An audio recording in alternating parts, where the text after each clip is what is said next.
آج کے دن کوئی انتقام نہیں، سب کے سب آزاد ہو، سب کو معاف کیا۔ اور اب یہ افراد مجبور ہو کر، نہ کہ اسلام کی حقانیت اور صداقت سے متاثر ہو کر، نہ اسلام کی سطوت و ہیبت اور اسلام کی اقتدار اور حکومت سے متاثر ہو کر خوف جان سے کلمہ بڑھائے۔ البتہ تالیف قلوب کے لیے پیغمبر نے جنگ حنین میں، غزوہ حنین میں انہیں 1000 اونٹ دیا، صخر کو، صخر کے بڑے بیٹے یزید کو، اس سے چھوٹے بیٹے حاکم شام کو، عام مسلمانوں کو 2 4 اونٹ دیے۔ مسلمانوں نے ختمی مرتبت پر اعتراض کیا، یا رسول اللہ جنگ ہم نے لڑی، یہ تمہاری وقتی ہزیمت پر بغلے بجا رہے تھے، خوشی کا اظہار کر رہے تھے جب ہمیں کچھ دیر کے لیے شکست ہو رہی۔ پیغمبر نے فرمایا کیا تم اس بات پہ خوش نہیں ہو کہ تمہارے حصے میں اللہ اور اس کا رسول آیا؟ یہاں تک یہ کالی بھیڑیں اسلام کے پیکر میں داخل ہوئیں، پیغمبر نے ان کے تالیف قلوب کے لیے، ان کے دل نرم کرنے کے لیے ہر مرحلے میں ان کو آسانیاں دی۔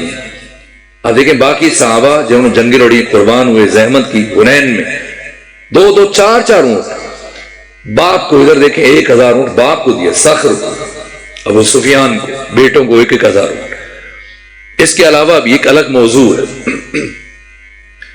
لیکن ہرگز یہ اسلام کی حقانیت سے متاثر نہ ہوئے، اور وہ سب کچھ عہد جاہلیت کے تمام تر کفر اور شرک اور تمام تر رسومات ان کے گھروں میں اسی طرح رائج نہیں، لیکن احتیاط برتتے تھے، اور اس کوشش میں کہ کسی طرح سے دوبارہ اپنا کھویا ہوا اقتدار اور حیثیت بحال ہو جائے، پر ان کی کوششیں رنگ لائی اور انہیں پہلے سے زیادہ بڑی کامیابی ملی۔ در حال کہ پیغمبر گرامی اسلام نے اپنی حیات طیبہ میں بارہا و بارہا یہ فرمایا تھا کہ خلافت بنو امیہ پر حرام ہے، اور ایک شخص سے متعلق بالخصوص فرمایا جسے اہل تسنن کے بڑے بڑے محدثین اور اکابرین نے بیان کیا، اذا رأیتم فلانا علی منبری فاقتلوہ، جب تم اس شخص کو میرے منبر پر دیکھو کبھی تو اسے قتل کر دو۔ لیکن اس کے باوجود پیغمبر کی رحلت کے ٹھیک 3.5 سال گزرنے کے بعد 14 ہجری رجب کے مہینے میں بنو امیہ کا اقتدار شروع ہوتا ہے، اور صخر ابو سفیان کا بڑا بیٹا یزید برسر اقتدار آتا ہے۔ 14 ہجری سے لے کر 18 ہجری تک 4 سال حکومت کی، پھر طاعون کی بیماری میں مرا، اور اس کا چھوٹا بھائی معاویہ ابن ابو سفیان برسر اقتدار ہے۔ شام جو ایک اجنبی سرزمین ہے، ابھی ابھی فتح ہوا یہ علاقہ، اور وہاں کے افراد جو ابھی اسلام کے نام سے آشنا ہو رہے ہیں، یہ کسے بھیجا جانا چاہیے تھا یہاں پر؟ جو اسلام کا ریپریزنٹیٹو ہو، اسلام شناس ہو، اسلام کا نمائندہ ہو، اسلام کی روح کو سمجھاؤ، اسلام کے مزاج کو سمجھاؤ۔ لیکن 1.5 لاکھ اصحاب میں سے کسی صحابی کو نہیں بھیجا گیا۔ سلمان فارسی ہیں، اگر سلمان فارسی یہاں ان کی وفات ہوئی تو آپ حذیفہ یمانی ہیں، عمار یاسر ہیں، ابو ذر ہیں، مقداد ہیں، ایک سے بڑھ کر ایک شخصیت ہے۔ یہ صحابہ کے آپ دیکھیں، ایک صحابی کے بارے میں پیغمبر نے مقداد سے متعلق کہا، مقداد بن اسود، کہ میرے تمام صحابہ کے درمیان مقداد کی حیثیت وہی ہے جو حروف تہجی کے درمیان الف کی ہوتی ہے۔ ابو ذر کے لیے کہا کہ زمین نے کسی کو اپنے پروں پہ اٹھایا نہیں، اور آسمان نے کسی پہ سایہ نہیں کیا کہ جو میرے ابو ذر سے زیادہ سچا ہو۔ عمار یاسر سے کہا، حق کو باطل کا معیار قرار کیا، کیا یا عمار تقتلک الفئۃ الباغیہ، آپ کو باغی گروہ شہید کرے گا، یعنی عمار معیار حق ہے۔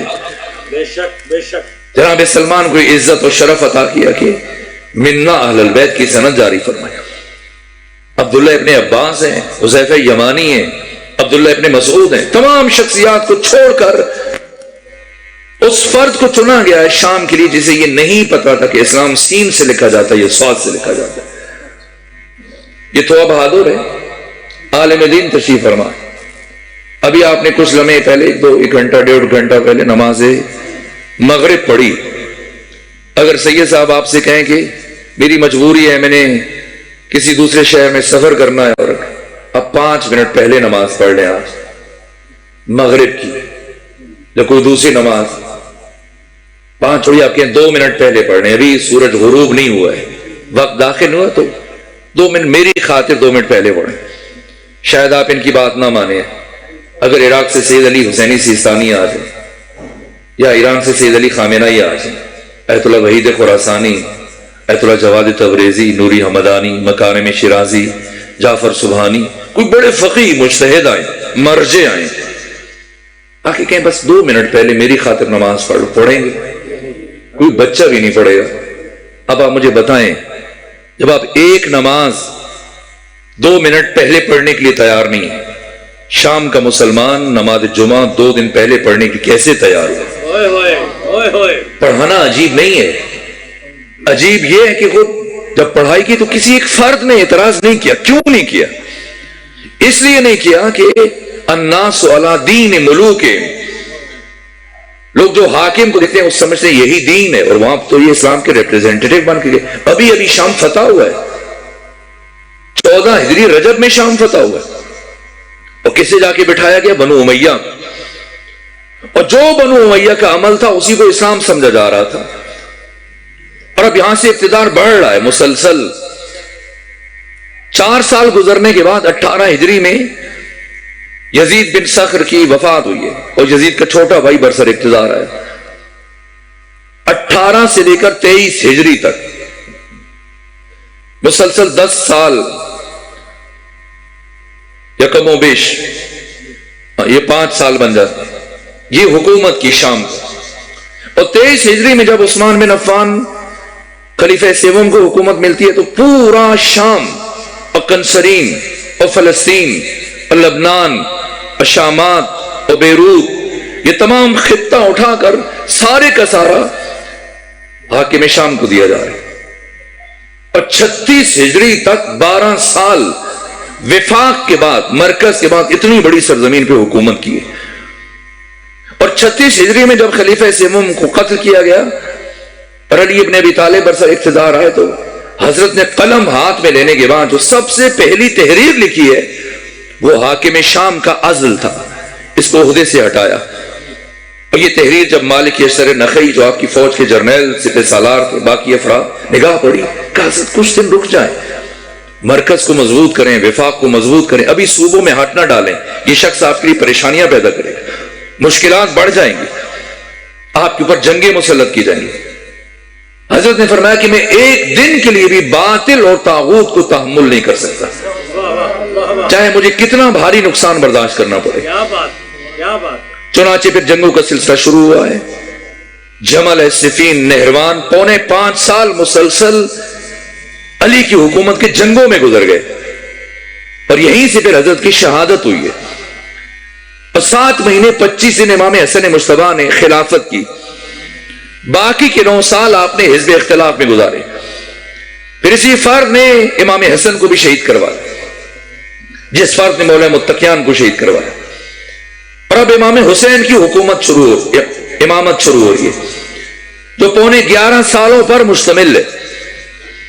اس سارے عرصے میں نہ امام حسن نے تلوار اٹھائی اور نہ، اور پھر رجب کے مہینے میں 15 رجب کو حاکم شام کی موت ہوتی ہے، اور جیسی اس کی موت ہوتی ہے اور اس کا بیٹا برسر اقتدار آتا ہے، اور خط پہنچتے مدینے میں، مدینے کے گورنر ولید بن عتبہ بن ابو سفیان، یزید کے چچا زاد بھائی کے پاس، اور جیسی خط پہنچا اور امام حسین سے بیعت کا مطالبہ کیا گیا۔ یہ 27 اور 28 رجب کی درمیانی شب ہے۔ آپ ولید کے دربار سے باہر نکلے، صرف 2.5 سے 3 گھنٹے کا فاصلہ ہے، اور اس مختصر ترین فاصلے میں امام حسین مدینہ سے روانہ ہونے کے لیے تیار تھے۔ اب آپ مجھے بتائیں، اتنی دیر میں یہ خیمے کہاں سے؟ 100 سے زیادہ خیمے بار کیے تھے امام حسین نے،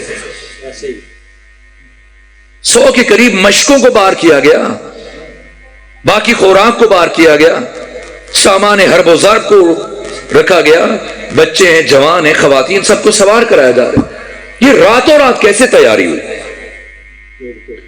رات میں تو بازار بند ہوتے ہیں، یہ ساری چیزیں آقا نے پہلے سے لے کے رکھی تھی، تو رات رک جائیں، اگلے دن میں چلے جائیں، لیکن نہ، اب ایک لمحہ بھی تاخیر نہیں کی جا سکتی۔ جب 20 سال انتظار کیا، 20 سال صبر کیا، 10 سال عہد امام حسن میں اور 10 سال کہہ لیجئے امام حسین کے زمانے میں، اور ان 20 سالوں میں جب آپ قیام نہیں فرمایا تو اب ایک دن رک جائے، لیکن نہ، اب ایک دن کی بھی گنجائش نہیں۔ اس سے پہلے قیام کیوں نہیں فرمایا؟ اب قیام کیوں فرمایا؟ کیا یزید اپنے آباء و اجداد سے زیادہ برا تھا، یا یزید ان سے بڑا گنہگار تھا؟ بس یہ میں عرض کرنا چاہتا ہوں۔ چہلوں میں حسینی اور اربعین حسینی کے موقع پر جتنا میں نے پڑھا ہے تاریخ میں، اور جتنی بھی کربلا اور عاشورہ کی تاریخ اور تاریخ اسلام، یزید کے کردار میں اور یزید کے آباء و اجداد کے کردار میں ذرہ برابر فرق نہیں۔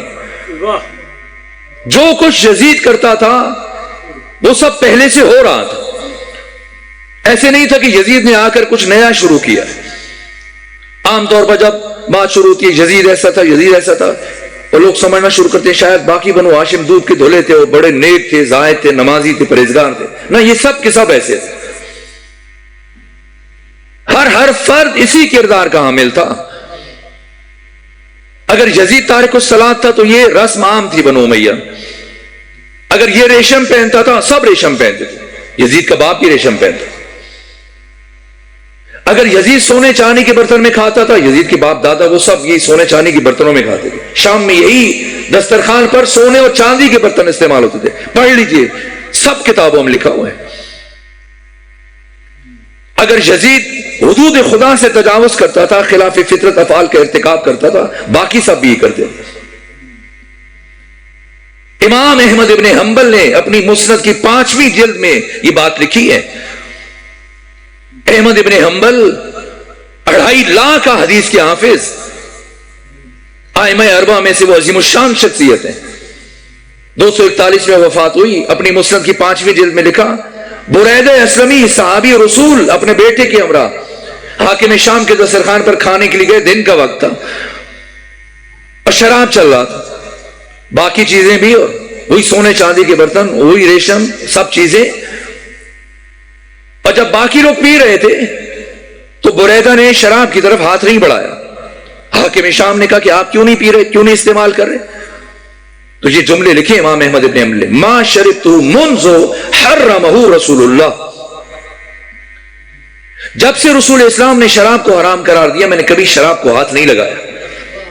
واہ، لیکن باقی مسلسل شب و روز کیا فرق ہے؟ جب یزید بھی شراب پیتا ہے باقی بھی سب پیتے ہیں، یزید بھی گناہوں کا ارتکاب کرتا ہے، باقی بھی مرتکب ہوتے ہیں، یہ بھی حدود الہیہ کو پامال کرتے ہیں، وہ بھی حدود الہیہ کو پامال کرتے ہیں۔ تو پھر ان کے زمانے میں امام حسن اور امام حسین نے تلوار کیوں نہیں اٹھائی؟ اور جیسے یزید کی حکومت شروع ہوئی اب کیوں تلوار اٹھائی اور ایک دن بھی تاخیر نہیں کی؟ جب 20 سال انتظار کیا تو 5-10 دن رک جائیں، 8-10 دن انتظار کریں، پھر مدینہ چھوڑیں۔ کیوں؟ کیا فرق ہے؟ یزید اور یزید کے آباء و اجداد میں ایک فرق ہے، اور اسی دن کا انتظار کیا، اسی فرق کا انتظار کیا امام حسین نے، تاکہ کربلا مؤثر ہو جائے، واہ، ہماری محنت ضائع نہ چلی جائے۔ کیا بات، جو کچھ یزید کرتا تھا وہ سب کچھ اس کے آباء و اجداد کرتے تھے، فرق یہ تھا وہ چھپ کر کرتے تھے، یہ علن انجام دینا شروع ہوا۔ وہ جو چیزیں خلوتوں میں، تنہائیوں میں احتیاط سے ارتکاب کرتے تھے، یہ جلوتوں میں، محفلوں میں، سب کے سامنے جا کے پڑھیے، کوئی تاریخ کی کتاب اٹھائیں، کبھی کسی نے جب یزید کو کسی برے عمل میں مشغول دیکھتے تھے، کسی خلاف فطرت فعل میں، یا اس کی شکایت آتی تھی، ایک دفعہ بھی یزید سے نہیں کہا کہ تم نے یہ کام کیوں کیا، کسی کی نہیں کہہ سکتے تھے۔ اگر کہتے کہ تم نے شراب کیوں پیا تو پلٹ کے بتا آپ خود کیوں پیتے ہو۔ یزید سے ہمیشہ یہ کہا گیا کہ بے احتیاطی کا مظاہرہ کیوں کرتے ہو، سب کے سامنے کیوں انجام دیتے ہو۔ امام حسین اسی دن کا انتظار کر رہے تھے کہ ایک مرتبہ بنو امیہ کا وہ کفر، وہ شرک، وہ نجاست، وہ پلیدگی، ان کے تمام تر خلاف شر، عہد جاہلیت کی تمام تر جو رسومات ہیں اور جہالتیں ایک مرتبہ تش تذبام ہو جائیں، کھل کر سامنے آ جائیں۔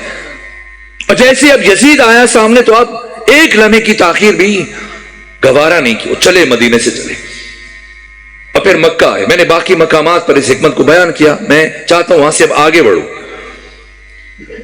پھر مکہ سے کربلا آئے.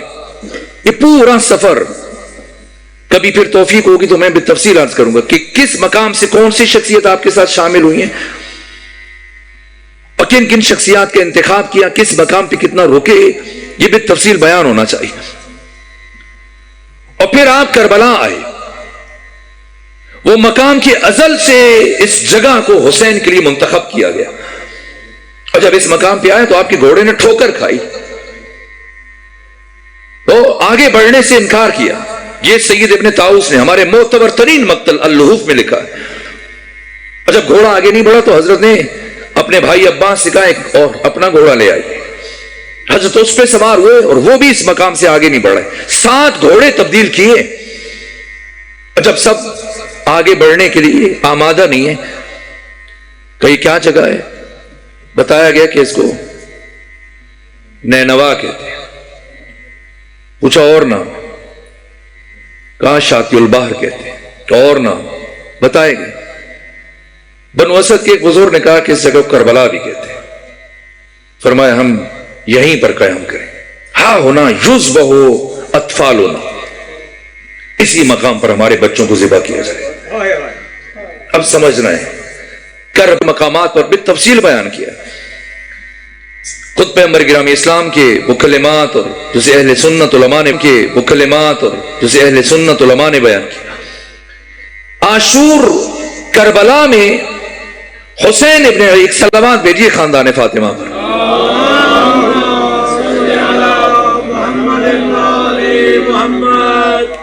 تو عاشور کربلا میں حسین ابن علی نے, یہ تاثر کے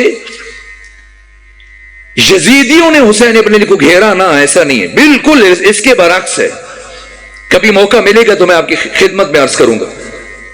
حسین ابن علی کی حکمت عملی کی پوری یزیدیت کو حسین ابن علی نے کربلا میں گھیرا ہے. بظاہر یزید کے 11 جرنیلوں نے 36,000 کی سپاہ کے ساتھ حسین ابن علی کو گھیرا. بباطن حسین ابن علی نے یزیدیت کو گھیرا ہے. اس مقام کو منتخب کیا گیا. اور امام حسین تبھی حاصل کر سکتے تھے. میں نے مختلف دوسرے مقامات پر اس کے شواہد بیان کیے. بس میں بارگاہ علی زین العابدین اور وارثان عاشورہ تک پہنچنا چاہتا ہوں, لیکن آپ نے یہ راستہ منتخب نہ کیا. اور کربلا میں جو ہوا, میں نے قریبی انہی دنوں میں کربلا کی 72 شہیدوں کا تعارف کروایا. جناب مسلم ابن اوسجہ سے لے کر کربلا کے آخری شہید بشر بن عمر تک حسین فہرست کو بیان کر رہا ہے. ماں غیر زویل, جہاں ایوب جیسا نبی صبر نہ کر سکے وہاں علی بن حسین شکر کر کے جا رہے ہیں. ساری رات ایک سجدے میں, پروردگار تیرا شکریہ. یہ امامت ہے. اور اس کے بعد جو دن طلوع ہوا, یہ 11 محرم کا دن ہے. یہ عاشور سے 1000 گنا زیادہ مشکل دن ہے. 11 محرم کو جب یہ کاروان چلا, 12 کو کوفہ میں پہنچا اور شہر کوفہ کے دروازے پر روکا گیا. اور برابر 11 محرم سارا دن منادی پورے شہر کے ہر گلی میں اعلان کر رہے تھے. وہ خارجی اور باغی جنہیں شکست ہوئی ہے, کل ان کا قافلہ پہنچے. اور طلوع آفتاب سے پہلے کوفہ کی جو بڑا مرکزی دروازہ ہے, اندر کے حصے میں ہزاروں کی تعداد میں لوگ کھچا کھچ جمع ہیں, بھرے ہوئے ہیں. بچے, بڑے, مرد, خواتین, بوڑھے, ہر ایک وہ دیکھنے کے لیے. اور ادھر سورج طلوع ہو چکا ہے اور نبی زادیاں امام علی زین العابدین سید سجاد ابھی دروازہ نہیں کھولا ہے. دروازے پر روکا گیا, کافی دیر روکا گیا. عبید اللہ ابن زیاد کی طرف سے حکم تھا کہ پورا شہر جب اکٹھا ہو جائے تب قیدیوں کو لایا جائے. شہر کوفہ اطراف سے آئے ہوئے, یہ ٹھانٹے مارتا ہوا سمندر, یہ عظیم الشان اجتماع کہ پورا کوفہ 1,00,000 سے زیادہ افراد جمع ہیں, خیر معمولی تعداد ہے. ایسے میں جیسی دروازے کھلے اور سامنے سے علی زین العابدین, چند خواتین, چند بچے, اتنا ازدحام تھا, اتنا رش تھا, اتنی بھیڑ تھی کہ قیامت کی کیفیت تھی. اب سمجھیں کربلا والوں کا جہاد شروع ہو رہا ہے اور عجیب مراحل ہیں. نیزے سامنے، نیزوں پہ شہداء کے سروں کو بلند کیا گیا ہے، پیچھے بچے بھوکے پیاسے. کربلا والوں کی پیاس ختم ہو گئی، اسیر کب سے پیاسے ہیں. میں نے پڑھا ہے 2-3 دن کے بعد اتنی مقدار میں پانی دیا جاتا تھا کہ زندہ رہ سکیں تاکہ یزید تک پہنچنے میں کامیاب ہو جائے. ایسے میں سکوت کے ساتھ کاروان چل رہا ہے، لیکن بھیڑ بہت زیادہ تھی اور ہر ایک چاہتا تھا کہ وہ امام حسین کو قریب سے دیکھے، آپ کے سر اقدس کو. تو بھیڑ کی وجہ سے کہ ایسا کچھ ہنگامہ ہوا کہ سر امام حسین بلندی سے زمین پر گرا. یہ منظر ثانی زہرا سے برداشت نہ ہوا. اتنی عظمت تھی. بی بی کے لہجے میں نے پڑھا ہے، مورخین نے لکھا جانوروں کے گلوں کی گھنٹیاں بھی خاموش ہو چکی تھی. یہ پہلا خطبہ. اور عبید اللہ ابن زیاد کے جاسوس پھیلے ہوئے ہیں، مسلسل وہ دے رہے ہیں، خبریں پہنچا رہے ہیں. گورنر ہاؤس میں ایک آ رہا ہے، دوسرا، تیسرا، چوتھا. اب وہ ہاں یہاں پہنچے، اب دروازہ کھلا ہے، اب شہر کے اندر داخل ہوئے، اب یہ خطبہ دیا جا رہا ہے. پریشان ہے عبید اللہ ابن زیاد، مسترد ہے، گورنر ہے، فوج ہے، سپاہ ہے، لیکن جب حالات سن رہے اب اس نے سوچنا شروع کیا کہ میں کس طرح سے کیا بات کروں ان سے. چرب زبان، شاطر، بدتینت، بد خصلت، بد فطرت، پست و حقیر فرد. ایسے جملے سوچے کہ میں وہ باتیں کروں کہ وہ کچھ کہنے کے لائق نہ رہے. اور جیسی اس مشکل ترین لوگوں کے سمندر میں سے گزر کر اسیروں کا قافلہ پہنچا ہے، جیسے ہی سامنے آئے، اب تمام خواتین کے درمیان صرف ایک مرد ہے، علی زین العابدین. کہ تم کون ہو؟ امام نے فرمایا میرا نام علی ہے. اب سنیں کیا کہا عبید اللہ ابن زیاد نے. کہا علی کو تو اللہ نے قتل کر دیا تھا کربلا میں نے سنا ہے. کہ نہیں، وہ میرے چھوٹے بھائی تھے. کہ وہ بھی علی ہے، تمہارا نام بھی علی ہے. حضرت نے فرمایا میرے ایک چھوٹا بھائی بھی تھا، مجھ سے بھی چھوٹا، دونوں بھائیوں سے چھوٹا، اس کا نام بھی علی تھا. چلایا. کہا یہ کیا بات ہے، بڑے کا نام بھی علی ہے، درمیانے کا نام بھی علی ہے، چھوٹے کا نام بھی علی ہے. یہ سنا تو امام سجاد نے فرمایا میرے بابا حسین کہا کرتے تھے اگر اللہ مجھے 100 بیٹے عطا کرے میں سب کا نام علی رکھوں گا. ماشاءاللہ. ایک مرتبہ غصے سے چلایا. جب کہا کہ جب علی کو تو اللہ نے قتل کر دیا، تو امام نے قرآن مجید کی آیت پڑھی، نہ اللہ نے قتل نہیں کیا، اللہ یتوفی الانفس حین موتہا، پروردگار نے قبض روح کی ہے، تمہارے سپاہیوں نے قتل کیا. کہا خاموش ہو جاؤ، ابھی بھی تم میں اتنی حیثیت ہے اور اتنی جان ہے کہ تم مجھ سے بحث کر سکے. میں قتل کر دوں گا. حضرت نے جب سنا یہ قتل کر دے، ثانی زہرا آگے بڑھی، کہا انہیں قتل کرنے سے پہلے مجھے قتل کر. امام سجاد نے فرمایا پھوپھی اماں آپ سامنے سے ہٹ جائیے. خود خطاب کیا عبید اللہ ابن زیاد سے، کیا کربلا کا واقعہ جاننے کے بعد اب بھی تو ہمیں قتل کرنے کی دھمکیاں دے رہا ہے، جبکہ قتل ہو جانا ہماری عادت ہے اور شہادت ہماری باعث عزت و افتخار ہے. اب پریشان ہو کہ کیا بات کریں. سپاہیوں سے کہنے لگا یہ خود خون کے اشک بہا رہا ہے اور بیمار ہے، ان قریب خود ہی مر جائے گا، اس کے خون میں ہاتھ رنگنے کی ضرورت نہیں. یہ کوفہ کا محاذ ہے، مختصر کرو. اور یہاں سے یہ سفر ہے، تاریخ انسانی کا مشکل ترین سفر. اب تصور کریں صرف 3 دن کے لیے ابو ذر کو بے کجاوہ اونٹ کی پشت پر بٹھا کر جب ربضہ بھیجا گیا، اور جب ربضہ اتارا، مرد تھے، سخت جان تھے، مرد صحرا تھے، آپ کی تمام ٹانگوں کو گوشت گل گیا تھا. 19 دن مسلسل نبی زادیوں کو، ان بیویوں اور بچوں کو بے کجاوہ اونٹوں پر بٹھایا گیا. اس سفر کا انسان تصور نہیں کر سکتا. یکم سفر کو شام پہنچے، پھر 3 دن شام شہر کے دروازے پر زمین پہ بٹھایا گیا. لوگ آ کے دیکھتے ہیں تماشا دیکھ لیں، اور 3 دن بھوکے پیاسے. چوتھے دن 4 سفر کو یزید کے دربار میں لے کے جایا گیا. اور کیسے استقبال کیا گیا؟ جن گلیوں سے گزرے پتھروں کی بارش کر دی گئی. اتنے پتھر پڑے، میں نے پڑھا کہ بیویوں کے لیے چلنا مشکل ہو گیا. یہاں تک کہ ثانی زہرا کوہنیوں کے بل چلی، لیکن رکی نہیں، آگے بڑھتی چلی گئی. اندازہ کریں کہ کیا ہوا تھا. کتنا کچھ چیزیں تو میں بیان نہیں کر سکتا. کن مخدرات عصمت و طہارت کے آگے آگے کون تھا، ہائے ہائے اور کن محلوں سے اور کیسی نامناسب مقامات سے گزارا گیا. ہائے ہائے مجھے ہمت نہیں پڑتی کہ میں عرض کروں، لیکن کتنے پتھر مارے گئے. ایک صحابی رسول ہے جن کا نام ہے سعد ابن سہل الساعدی. یہ کچھ دنوں کے بعد آئے، شام میں داخل ہوئے، دیکھا دونوں جانب اسی طرح سے دیواریں خون آلود ہیں. رک کے پوچھنے لگے اہل شام کیا اب تم جانوروں کو گلیوں میں ذبح کرتے ہو؟ لوگوں نے بتایا نہ صحابی رسول، ان گلیوں میں کسی جانور کو ذبح نہیں کیا گیا، بلکہ ان گلیوں سے محمد و علی کی بیٹیوں کو گزارا گیا. ہائے ہائے ہائے ہائے یہ مشکل ترین سفر، ہائے ہائے یہاں تک کہ بیویوں نے یہ سفر طے کیا ہے.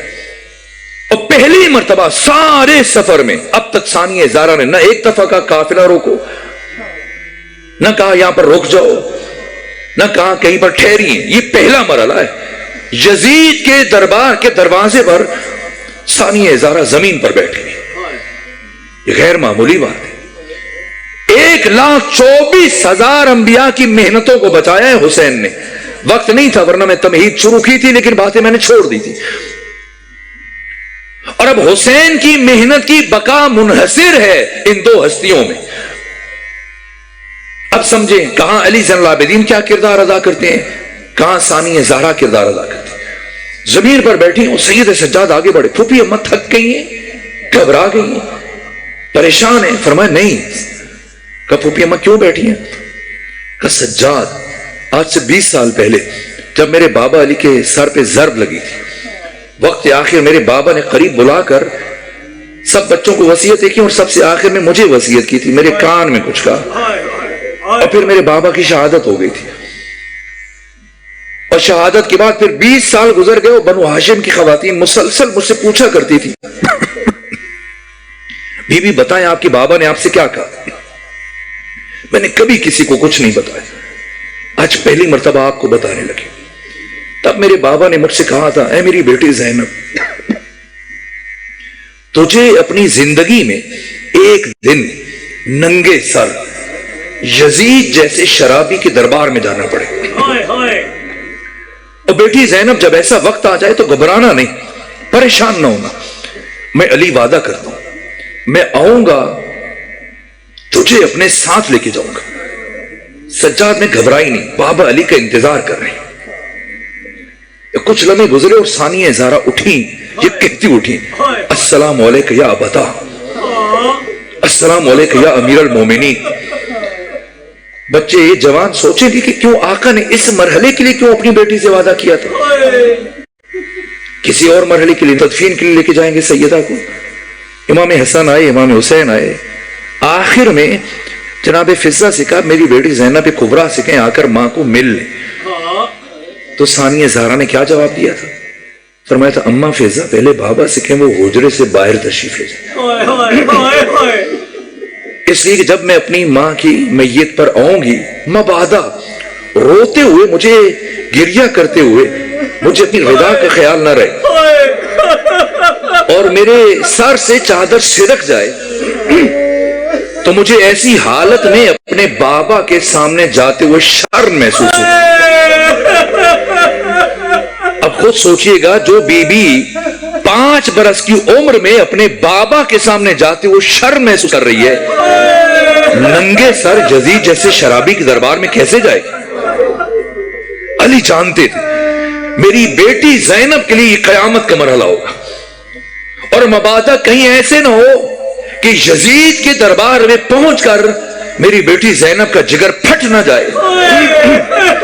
اس لیے فرمایا تھا بیٹی زینب میں وعدہ کرتا ہوں میں آؤں گا آپ کو ساتھ لے کے جاؤں گا.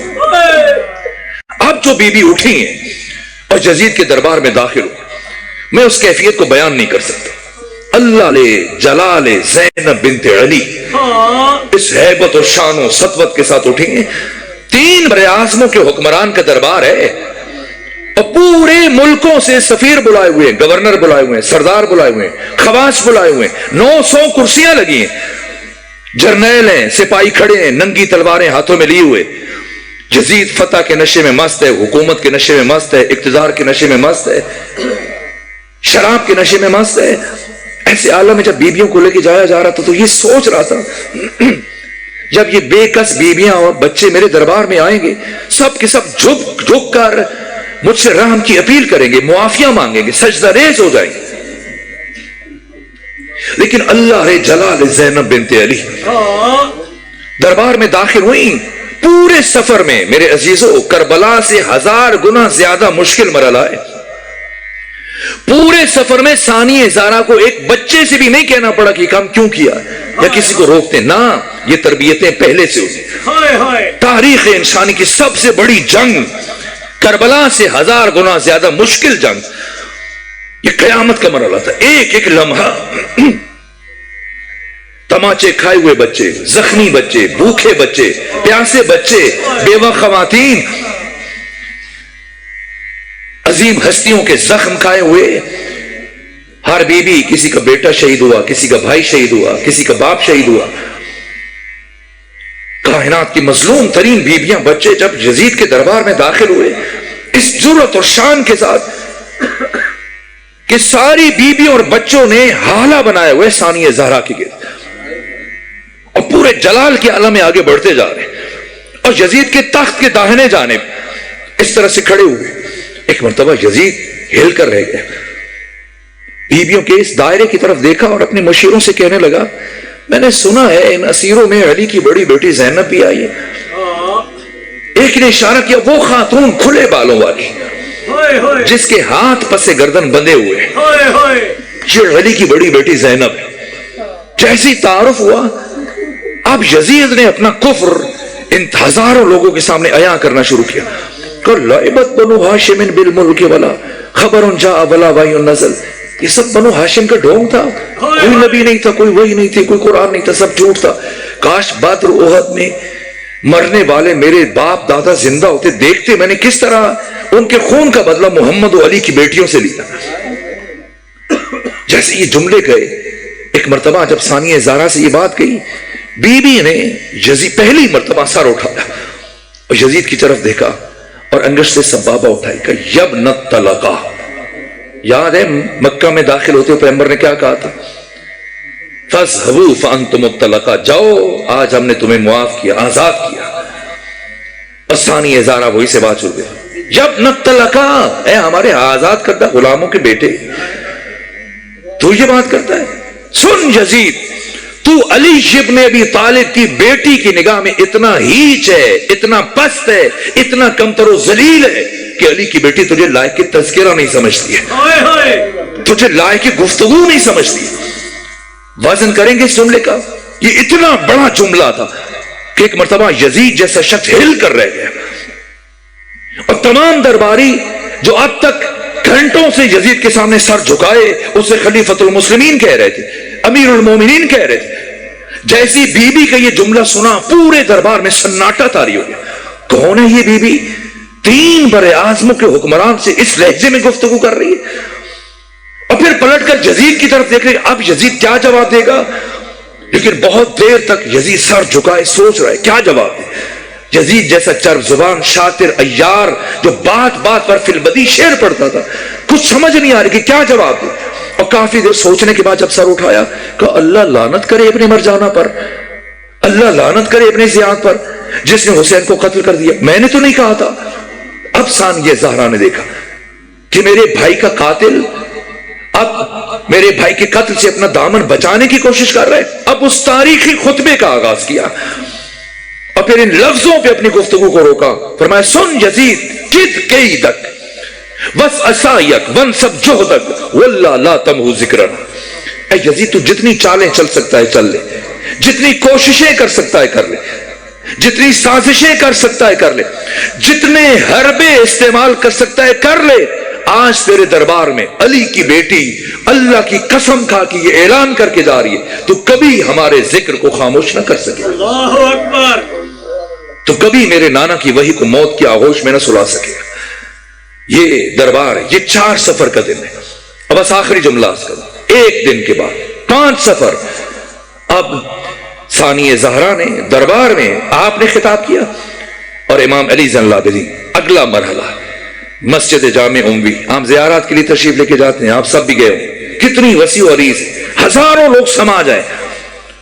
اندر ہال کتنا بڑا ہے، باہر سین اور اتنی وسیع اور عریض جگہ، سب کچا کچ بھری ہوئی ہے، دیواروں پر لوگ ہیں، اتنا ہجوم، دل دھرنے کی جگہ نہیں۔ ایسے میں یزید کھڑے ہو کے تقریر کر رہے ہیں، امام سجاد پہلی صف میں بیٹھے، اور جیسے ہی امام سجاد بیڑیاں پہنے ہوئے تو اور آپ کی گردن سے خون گر رہا ہے، لیکن حامل نفس مطمئنہ۔ ایک مرتبہ یزید بار بار تقریر کرتے ہوئے امام سجاد کی طرف گھوم کر دیکھتا ہے، پلٹ کر، میری بات سن رہے نہیں سن رہے، لیکن ساری گفتگو میں امام سجاد نے ایک مرتبہ بھی نگاہ نہیں اٹھائی، یزید کی طرف نہیں دیکھا، اور ایک اور کام کر رہے تھے، اپنے ہاتھ میں ایک مٹی کی تسبیح تھی، اس کے دانوں کو گھما رہے تھے۔ اب یزید بھولنے لگا، گھبرایا، اس کے لہجے میں لکنت آنے لگی، اس کا تسلسل متاثر ہونے لگا، جو بات بات پر فی البدی شعر کہتا تھا۔ جب گھبرایا، پریشان ہوا، کہا علی بن حسین آپ میری گفتگو نہیں سن رہے؟ فرمایا سن رہا ہوں۔ حضرت نے سر اٹھایا یزید کے چہرے کی طرف، فرمایا میں تمہاری بات سن رہا ہوں۔ کہا آپ کہاں سن رہے ہیں؟ آپ تو تسبیح پڑھ رہے ہیں۔ فرمایا نہیں، میں تسبیح نہیں پڑھ رہا۔ کہ میں نے خود دیکھا ہے آپ پڑھ رہے ہیں تسبیح۔ کہا میں تسبیح نہیں پڑھ رہا، میں تو صرف دانے کو مار رہا ہوں۔ کہ جب تسبیح نہیں پڑھ رہے تو یہ ابس کام کیوں کر رہے ہیں، فضول کام؟ جب تسبیح نہیں پڑھ رہے تو دانے کیوں گھما رہے ہیں؟ یا تو تسبیح پڑھتے۔ فرمایا اے یزید اب یہ مرحلہ ہے، دیکھیں کربلا میں ظاہر ہے یہ باہمی گفتگو ہر ایک سراپا گوشت بنا ہوا ہے، سب سن رہے ہیں گفتگو کو، ہزاروں کا اجتماع، اور جب یزید تقریر روک کر بات کر رہا ہے، الجھا ہوا، پریشان، گھبرایا ہوا، امام نے فرمایا نہیں میں تسبیح نہیں پڑھ رہا۔ کہ جب تسبیح نہیں پڑھ رہے تو دانے کیوں گھما رہے ہیں؟ کہ یزید شاید تو نہیں جانتا کہ یہ تسبیح عام مٹی سے نہیں بنی ہے، اس تسبیح کو میں نے اپنے بابا حسین کی قبر کی مٹی سے بنایا، اور اس تسبیح میں، اس مٹی میں خصوصیت ہے کہ اس مٹی سے بنی ہوئی تسبیح کے دانوں کو اگر پھیرا جائے اور زبان سے اللہ کی تسبیح نہ کی جائے تب بھی یہ دانے خود خدا کی تسبیح کرتے۔ ایک مرتبہ یزید پریشان ہو گئے، لوگ حیران ہو گئے، وہ حسین جسے خارجی اور دشمن دین کہا جا رہے اس کی مٹی میں خدا نے اثر رکھا ہے۔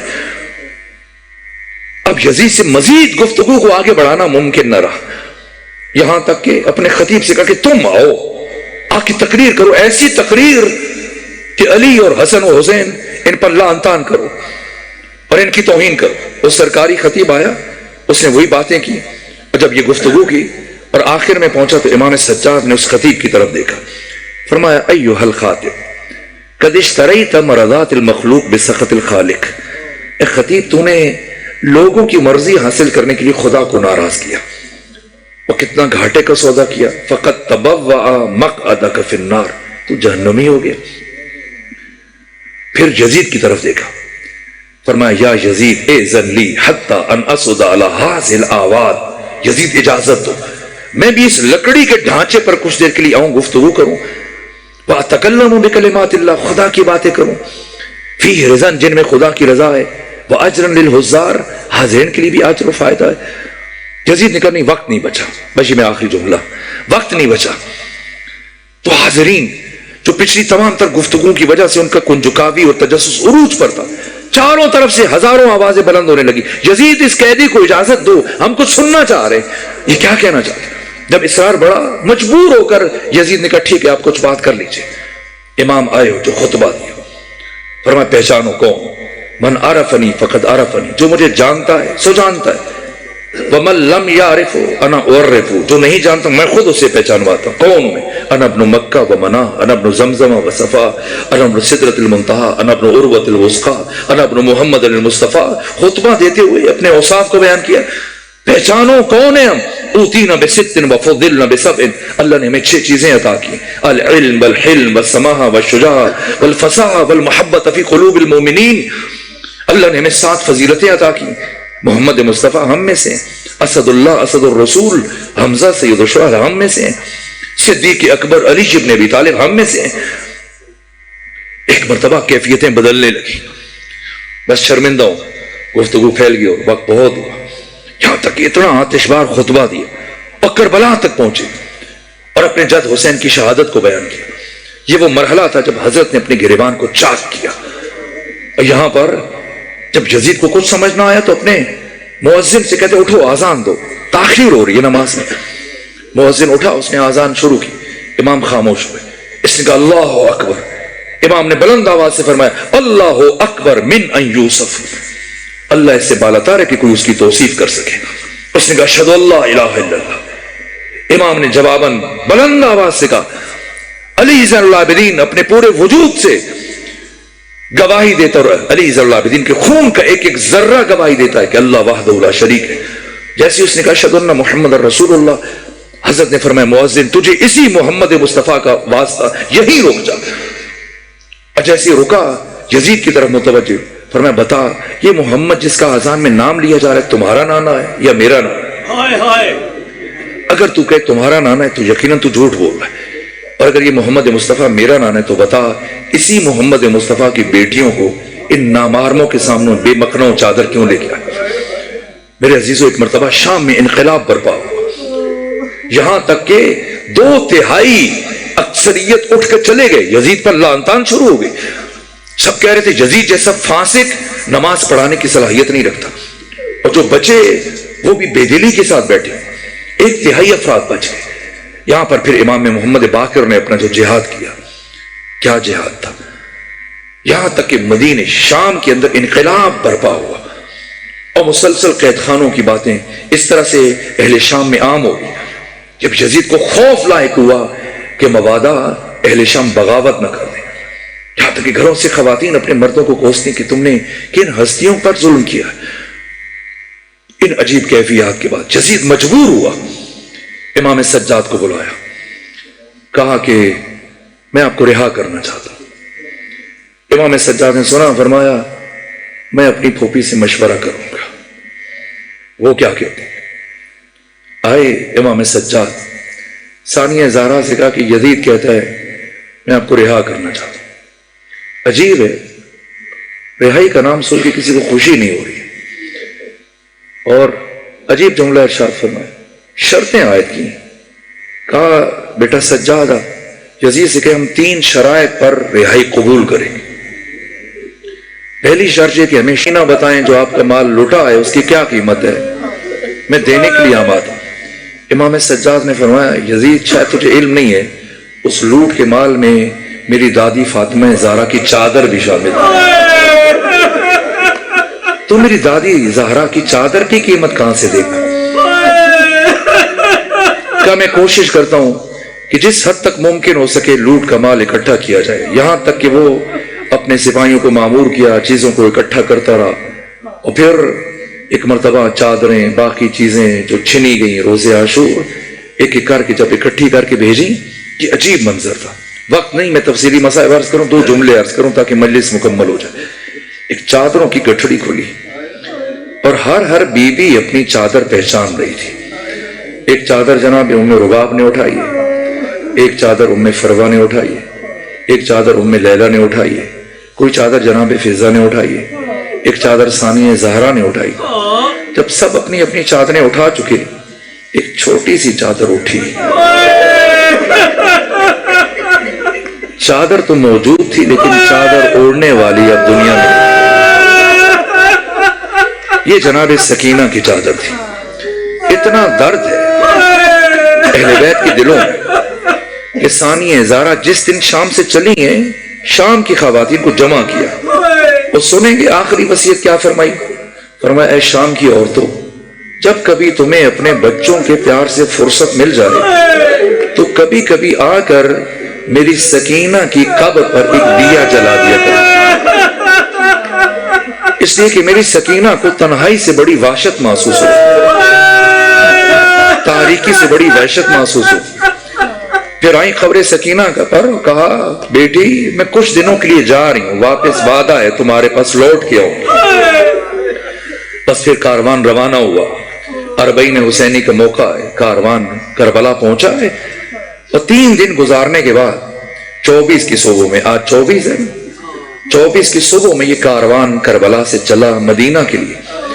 جب بیبیاں بیٹھ گئی اماریوں پر، تمام شخصیات مخدرات اماریوں پر بیٹھ گئیں، محملوں پر بیٹھ گئیں، تو ایک مرتبہ ثانیہ زہرا نے فرمایا سید سجاد گن لیں کوئی بچی کوئی بیوی رہ نہ گئی ہو. جب گنا گیا دیکھا گیا تو ایک بیوی موجود نہیں ہے. کون؟ جناب ام رباب نظر نہیں آ رہی. ثانی زہرا امام سجاد دوبارہ گئے شہدائے کربلا کی قبروں کے پاس، دیکھا آقا امام حسین کی قبر کے ساتھ لپٹی ہوئی۔ ہائے ہائے امام سجاد نے فرمایا اماں چلیں گھر چلتے ہیں، مدینہ چلتے ہیں۔ کہا سید سجاد میرے 2 بچے تھے، ایک شام میں رہ گئی ہے، ایک کربلا میں رہ گئے، آپ چلے جائیے، میں واپس مدینہ جا کے کیا کروں؟ بس میرے عزیزو آخری مرحلہ، یہاں تک یہ کاروان چلا مدینہ سے، مدینہ کے قریب پہنچا، عجیب مراحل ہیں، بس ایک جملہ، اور شہر مدینہ میں جب داخل ہوا تو گھر کی جانب نہیں گئے، ایک مرتبہ مسجد نبوی کی طرف چل پڑے، اور جیسے ہی مسجد نبوی میں ثانی زہرا داخل ہوئیں فرمایا سید سجاد سب لوگوں سے کہیں مسجد نبوی سے باہر چلے جائیں، آج مجھے تنہائی میں اپنے نانا سے کچھ باتیں کرنی ہیں۔ ہائے ہائے جب آئیں قبر رسول پر تو جس حجرے میں قبر رسول تھی اس حجرے کے دروازے کو بند کیا، ہاں اور ایک قمیض جو خون کے اثرات سے سرخ ہو چکی تھی اور جگہ جگہ سے پھٹی ہوئی تھی، اس قمیض کو قبر رسول پر اس طرح سے پھیلایا، کہا نانا جان یہ آپ کے بیٹے حسین کا لباس ہے، آپ کے بیٹے حسین کو 3 دن کا بھوکا پیاسا شہید کیا۔ اس کے بعد ثانی زہرا اپنے نانا سے کچھ کہنا چاہتی ہیں، لیکن کوفہ و شام میں علی کے لہجے میں خطبہ دینے والی زینب اپنے نانا سے اب کچھ کہہ نہیں پا رہی، یہاں تک کہ آہستہ آہستہ اپنی آستینوں سے بازوؤں کو لٹنا شروع کیا، بازوؤں سے آستینوں کو لٹنا شروع کیا، اور کہا نانا جان اٹھیں دیکھیں ان نشانوں کو دیکھیں، یہ رسیوں کے نشان ہیں، نانا جان آپ کی بیٹی کو کربلا سے کوفہ، کوفہ سے شام تک رسیوں میں باندھ کے لایا گیا۔ الا لعنت اللہ